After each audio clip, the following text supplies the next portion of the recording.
The back driveway to the garage and the concrete slabs for the breezeway were also finished soon after the front drive, which means our brick masons can return for their last chore on this project. The tiered slabs of the breezeway have to be connected together with brick steps. The man in charge, Truett Chapman, is also working on another addition for this space. It wasn't on the original plans, but the more I looked at this spot, the more I realized it was the perfect location for a grill, and a house this cool needs a built-in grill. Oftentimes, the struggle that follows that decision is what material to use, but here it was pretty much a no-brainer: brick.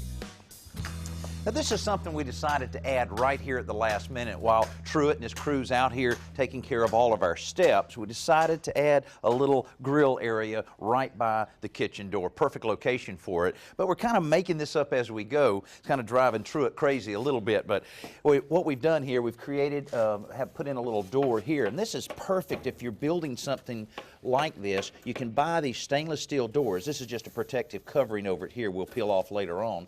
And you can brick right around it like that, and that stainless steel will match the stainless steel built-in grill we're putting in right up here. And basically, we're using some steel to run what we call a roll lock around it like this. That's what he's working on right now. So we'll carry this roll lock all the way around. Then we're going to do something real interesting right here. I'm still trying to figure out exactly what that is.